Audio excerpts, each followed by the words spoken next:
Para profundizar sobre estos temas vamos a conversar con Indira Urbaneja, analista político. Indira, bienvenida. Gracias por estar con nosotros. Medio centenar de venezolanos radicados en el extranjero pidieron en una carta al presidente Joe Biden y a otras autoridades nuevas sanciones y la continuidad de las investigaciones penales a figuras del gobierno de Nicolás Maduro. Quisiera que nos hablaras un poco acerca de esta petición de venezolanos en el extranjero. Feliz día, querida. Pues sí, bueno, esta petición es en contraposición a también un grupo de venezolanos que habían solicitado más bien la flexibilización de las sanciones, ¿no? Y en contrarrespuesta, pues este grupo de venezolanos le ha dicho al gobierno de Joe Biden, no nada más no las flexibilices, no las quites, sino más bien impon más. Yo creo que son los dos extremos que los venezolanos no quieren, porque esto no se trata simplemente de una flexibilización y un levantamiento como si se tratase de un premio, porque recordemos que estas sanciones también fueron impuestas en el marco de una situación país compleja y difícil, y un poco se pensaba que esto podía ser un castigo para provocar un cambio político. Lamentablemente las sanciones, como fueron concebidas, no lograron su objetivo, que era impulsar un cambio político en Venezuela.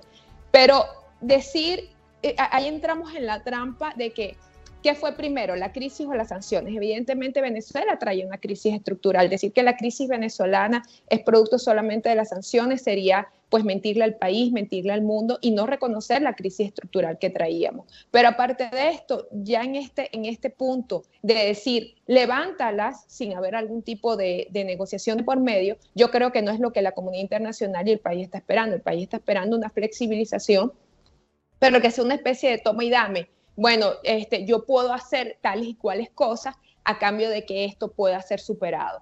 Pero entonces nos vamos al otro extremo. El otro extremo dice, no las quites y pon más sanciones.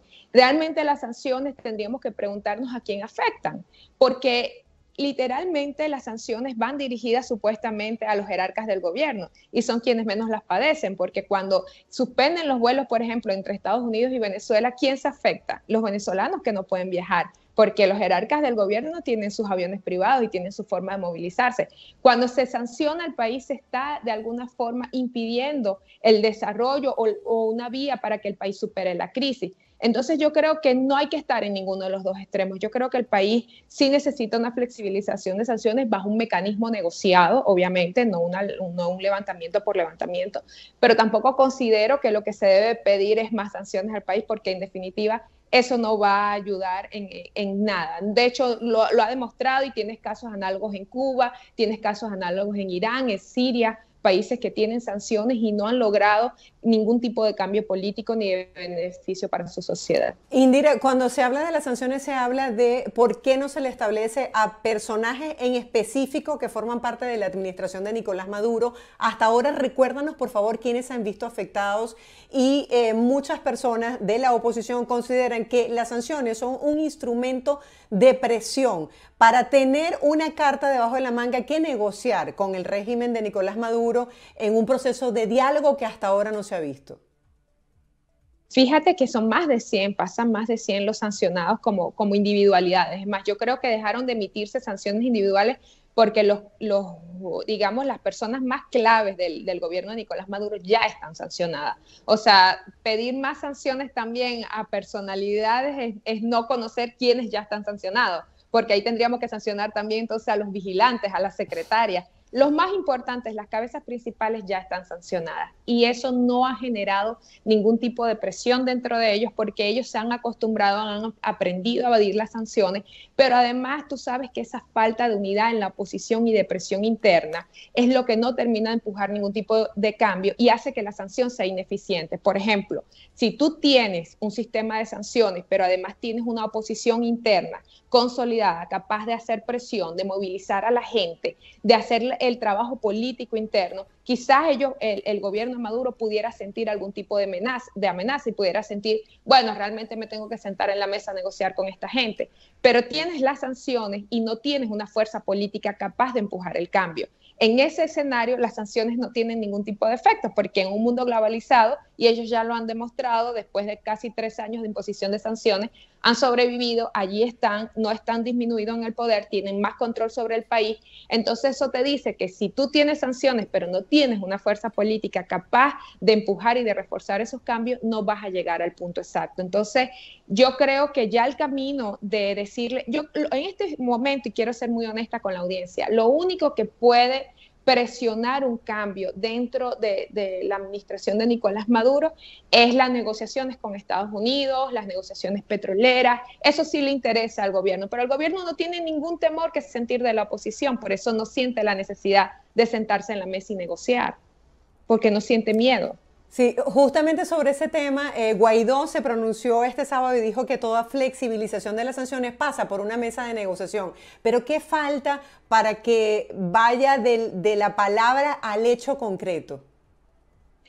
Definitivamente el único incentivo en este momento para el gobierno de Nicolás Maduro es la negociación con Estados Unidos, porque a lo interno Guaidó no tiene fuerza como para... por ejemplo, es distinto el escenario para que la gente nos entienda un poco mejor. El escenario de 2019, cuando Juan Guaidó tenía más de 60 países respaldándolo, la situación en Venezuela estaba bien compleja, no había gasolina, no habían ciertos insumos. Eso sí era una situación de tensión que tenía, digamos, al gobierno contra la pared. Pero como eso progresivamente ha ido disminuyendo y ellos tienen hoy día el control del mercado interno, de las Fuerzas Armadas, el país está en una relativa calma. Entonces no hay nada que a lo interno lo presione. Lo único, como te digo, el único incentivo sigue siendo las relaciones con Estados Unidos, las negociaciones con Estados Unidos, con la comunidad internacional, el acceso a los fondos y a los activos congelados. Quizás por lo menos al gobierno le interese sentarse para renegociar el destino de Citgo o de Monómero, o el oro que está retenido en Inglaterra, por ejemplo, o los fondos retenidos en Portugal. Esos sí pueden ser incentivos para que el gobierno se siente, pero realmente no hay una presión, no hay un estrés, no hay una preocupación. De hecho, ellos celebraron el fin de semana celebraron todo lo que ellos llaman congreso político del PSV, y tú los ves muy tranquilos, ellos están pensando en sus elecciones, ellos no están ni preocupados con el proceso de diálogo ni con el proceso de negociación, porque no sienten una presión interna para ellos.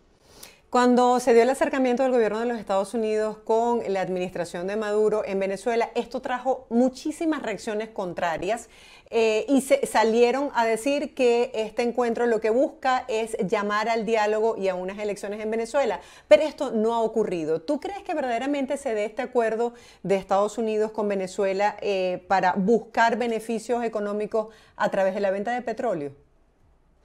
Sí, es importante decir que tampoco fue que la administración Biden vino a Venezuela a decirle a Nicolás Maduro ni a nadie aquí, mira, ya están listos. Eso no ha ocurrido, y Juan González, que es el encargado para el hemisferio occidental en la Casa Blanca, la semana pasada dejó muy claro que toda flexibilización sigue pasando por la vuelta del proceso interno de diálogo y de negociación. Es decir, Estados Unidos no está dispuesto a hacer ninguna concesión ni ninguna flexibilización si no hay nada a cambio. Esto definitivamente va a ser un back to back, o sea, tú me das, yo te doy.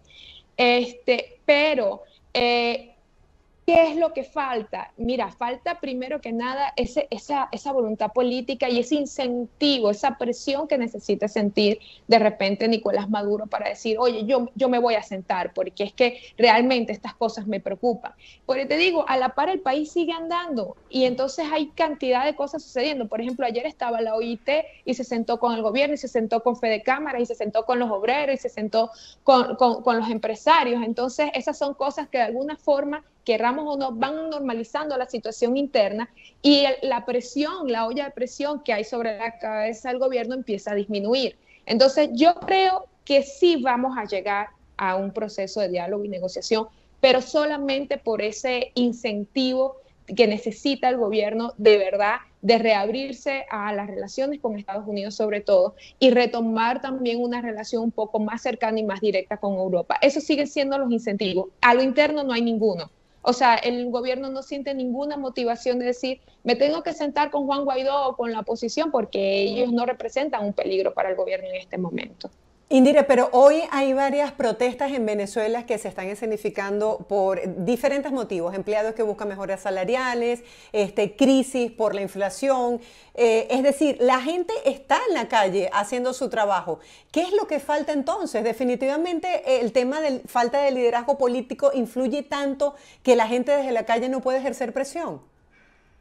Totalmente. Mira, como aquí vamos a poner un escenario donde el país, por un lado tienes a los líderes políticos que van en un canal de la autopista. Por el otro lado tienes los que se levantan todos los días que quieren no normalizar al país, sino que quieren simplemente, se cansaron de la diatriba política y quieren tratar de ver cómo mejoran su posición y cómo mejoran su estatus de vida. Y tienes a los que se mantienen luchando porque todavía esa normalización de Venezuela y esas cosas buenas que están llegando no llegan a ellos, que era lo que yo he explicado en tu programa. Esa gente que hoy está protestando no es precisamente la gente que va a los conciertos, no es precisamente la gente que puede ir a los bodegones, no es precisamente la gente que puede tomar un avión, porque estamos viendo en estas últimas semanas, yo me alegro que estén llegando más aerolíneas, hasta Portugal abrió sus puertas, Air France, Air Europa, claro, Iberia, pero no es para todo el mundo. Pero esa gente que hoy está protestando, esos jubilados, esos pensionados, esa gente que no le alcanza el dinero para vivir, obviamente esto es una realidad que está muy lejos de ellos. Por eso yo siempre he dicho que el país sí tiene unos vientos de querer salir hacia adelante, pero no estamos bien todavía falta mucho para estar bien. Ayer, por ejemplo, yo tuiteaba sobre el drama de los trasplantados, entonces ¿realmente estamos bien? No, ese no es el discurso. ¿Queremos estar bien? Sí, esa sí es la promesa, pero no lo estamos. Entonces, ¿qué pasa con esa gente? ¿Por qué a pesar de que hay gente protestando en Venezuela y disconforme con el gobierno, no hay un liderazgo político capaz de motorizar esa molestia, capaz de convertir esa molestia en un eco grande? Quizás tú estás enterada de esto porque obviamente eres una mujer de los medios de comunicación, estás informada, pero yo te apuesto que mucha gente en Estados Unidos en este momento, en cualquier parte del mundo, no sabe que esto está ocurriendo, porque además, recuérdate que hay un serio sesgo a la información, ¿no? Y la información cada día está más manipulada. La gente ve lo que los intereses permiten que se vea. Pero aquí hay un país, obviamente, uno que sí va a los conciertos y hay otro que sigue protestando porque el dinero no le alcanza. Pero volvemos a la misma conclusión de siempre. Lamentablemente, mira, yo creo que más allá de la crisis, chavismo, no chavismo, lo peor que le está pasando a los venezolanos es no tener una clase política organizada y estructurada para capitalizar ese descontento. Y frente a eso, lo que vamos a ver es la normalización del país, la normalización del gobierno, y vamos a ir viendo cómo poco a poco las cosas se van, digamos, de alguna forma siendo cotidianas, la gente se va acostumbrando, se va adaptando a lo que está viviendo, porque siente que igual no hay nadie, que es un sentimiento de orfandad lo que la gente siente, de que yo protesto, yo me quejo, pero no hay ningún político empujando mi lucha. Justamente sobre eso quería hablarte, Indira, estamos conectadas. Hay muchísimos problemas de servicios públicos en Venezuela, escasez de agua, hay comunidades que tienen semanas sin que les llegue el servicio de agua, problemas en el servicio eléctrico, problemas en el sector salud. Bueno, ya tú sabes todos los problemas que tiene Venezuela. ¿Qué ha faltado con ese liderazgo, con esa dirigencia, que en vez de estar abocada a ser interlocutores de los problemas, de tratar de buscarles soluciones, hay una apatía de lado y lado total hacia el tema de la política, de luchar por reivindicaciones, por obtener lo que nos merecemos como sociedad? La verdad, bueno, es que yo tengo que ser honesta. La verdad es que esta gente solo está preocupada en ver cómo se acomoda políticamente y cómo sobrevive políticamente. La verdad que en este momento ellos están preocupados en ver quién va a quedarse con el puesto para las primarias, quién va a ser electo candidato presidencial, y no se dan cuenta que son dos cosas que tienen que ir en paralelo, porque cuando entonces decidas quién va a ser el candidato o la candidata, y vayas a buscar el voto de esa gente y vayas a pedirle a esa gente que tiene que salir a votar por ti, yo creo que ya es muy tarde. Y eso es parte de esa apatía política y electoral que vemos en el país. Eso es lo que hace que la gente no tenga esa credibilidad y esa confianza por sus gobernantes. ¿Qué pasa con las nuevas generaciones? Tenemos la esperanza de que estudiantes que se quieran comer el mundo, veíamos a dirigentes estudiantiles hablando de lo que está pasando en la UCB, ¿realmente alcen la voz a favor del pueblo? Mira, yo voy a ser súper crítica y voy a aprovechar este programa para ver si alguien de la administración estadounidense a lo mejor le llega a este video y entiendan algo. La comunidad internacional tiene culpa de esto, porque se está financiando desde las agencias federales en Estados Unidos y desde Europa, todo, se sigue financiando a los partidos políticos que tienen una política de exclusión. No le dan espacio a las mujeres y no le dan espacio a las nuevas generaciones. Siguen siendo los mismos políticos de siempre. Y la democracia no es algo que se construye sola, la democracia se construye con personas. Y si tú no tienes personas que están comprometidas con esos valores democráticos y de lucha, pues no vas a tenerlo. Entonces, por ejemplo, una de mis principales críticas y de mis principales propuestas es que hay que financiar a los liderazgos jóvenes, hay que financiar a los liderazgos que, por ejemplo, quieren promover un cambio en el país, hay que financiar a los jóvenes que de verdad pueden impulsar un cambio en Venezuela, que de verdad pueden impulsar un cambio en el status quo. Y eso es lo que hoy no está ocurriendo. También hay que financiar, por ejemplo, a las mujeres. ¿Por qué no? Hay que darle espacio a las mujeres para que empiecen a protagonizar la política venezolana. Mientras que se siga financiando las viejas formas de hacer política, en Venezuela no vamos a tener cambio, obviamente. ¿Qué puede hacer la sociedad civil en este momento para lograr ese cambio que tantos deseamos todos los venezolanos? Mira, yo creo que lo principal en este momento es que la sociedad civil entienda de que hay que seguir exigiéndole a la comunidad internacional y al mundo la necesidad de un cambio, la necesidad de darle la oportunidad a quienes quieren realmente hacer un cambio del status quo y no la convivencia o la permanencia con el status quo. Y mira, normalmente los regímenes totalitarios florecen en espacios y en países donde la sociedad civil no es robusta o donde la sociedad civil también en busca de sus propios intereses se pliega de alguna forma a ese régimen o a ese estatus. Yo creo que hasta que no entendamos que somos los venezolanos quienes nos tenemos que organizar, quienes tenemos que enviar mensajes de coherencia tanto al interno como a la comunidad internacional, no vamos a poder progresar, no vamos a poder seguir hacia adelante. Indira, ¿cómo ves esos intentos de algunos mandatarios, como el caso del presidente de Argentina, tratando de lavarle la cara al régimen, hablando de que han mejorado los casos de violaciones de derechos humanos en Venezuela? ¿Cuál es tu opinión? Mira, es que tengo que ser súper crítica. El problema y los únicos responsables de que ahora el mundo, ese mundo que en su momento le dio la espalda a Nicolás Maduro, que en su momento le dio la espalda a lo que a un sistema que realmente se estaba saliendo de la Constitución, de la ley, de los derechos humanos. Hoy ese mundo le vuelve a abrir las puertas. ¿Por qué? Por la falta de coherencia de ese mismo sector de oposición. Entonces también los presidentes dicen, bueno, pero ven acá, yo tengo intereses con Venezuela. Es lamentable, es parte del pragmatismo político, donde los políticos dicen, bueno, sí, está bien, pero la oposición no ha logrado ningún cambio en 3 años y yo tengo intereses con Venezuela y a mí me interesa arreglarme con Nicolás Maduro, me interesa arreglarme con el sistema. En todo caso, yo celebro las aperturas porque si algo ayuda a que los sistemas se vuelvan más totalitarios es cuando tú los aíslas, porque entonces fortaleces alianzas como la alianza con Rusia, la alianza con Irán, la alianza con China, por ejemplo. Pero lo que yo sí no creo, y lo que yo creo que sí es un exabrupto, un exceso, es decir, que las cosas en términos de derechos humanos han mejorado. En todo caso, ahí está la CPI. Aquí nosotros tenemos una comisión que es la representación de Michelle Bachelet en Venezuela, que está todo el tiempo revisando los casos que tienen que ver con derechos humanos. Y yo creo que ellos han sido muy claros en sus informes.